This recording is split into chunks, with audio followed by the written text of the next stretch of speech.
ನಮಸ್ಕಾರ, ನೀವು ನೋಡ್ತಾ ಇದ್ದೀರಾ ನ್ಯೂಸ್ ಫಸ್ಟ್ ಲೈವ್. ನಾನು ಮಧುಸೂದನ್. ಮೊದಲಿಗೆ ಹೆಡ್ಲೈನ್ಸ್.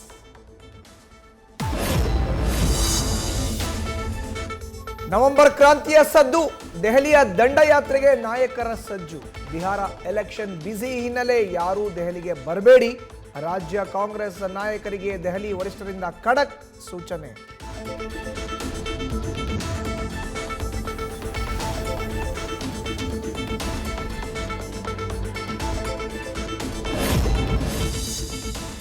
ಕಾಂಗ್ರೆಸ್ ಪಾಳ್ಯದಲ್ಲಿ ಜಿಬಿಎ ಚುನಾವಣೆ ಘೋಷಣೆಗೆ ಮೊದಲೇ ಸಿದ್ಧತೆಗಳು.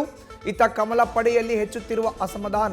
5 ಹೊಸ ನಗರ ಪಾಲಿಕೆಗೆ ನೇಮಿಸಿದ್ದ ಸಂಯೋಜಕರ ಮೇಲೆಯೇ ಮಾಜಿ ಪಾಲಿಕೆ ಸದಸ್ಯರು ಗರಂ.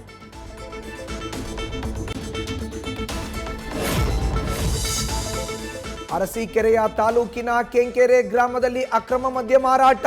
2 ತಿಂಗಳ ಅವಧಿಯಲ್ಲೇ ಒಂದೇ ಗ್ರಾಮದ 7 ಮಂದಿ ಸಾವು. ಚಿನ್ನೇನಹಳ್ಳಿಯ ಗಡಿ ಹತ್ತಿರ ಇರೋ ಮದ್ಯದ ಅಂಗಡಿ ಮುಚ್ಚಲು ಸ್ಥಳೀಯರ ಆಗ್ರಹ. ಮಹಿಳೆಯರು, ಮಕ್ಕಳು ಸೇರಿ ಪ್ರತಿಭಟನೆ.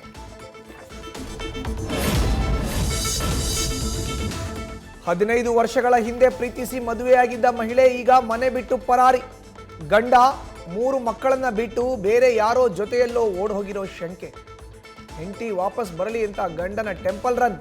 ಚಿತ್ರದುರ್ಗ ಜಿಲ್ಲೆಯಲ್ಲಿ ಘಟನೆ. ನ್ಯೂಸ್ ಫಸ್ಟ್, ನಿರ್ಭೀತಿಯಿಂದ ನಿಮ್ಮ ಪರವಾಗಿ.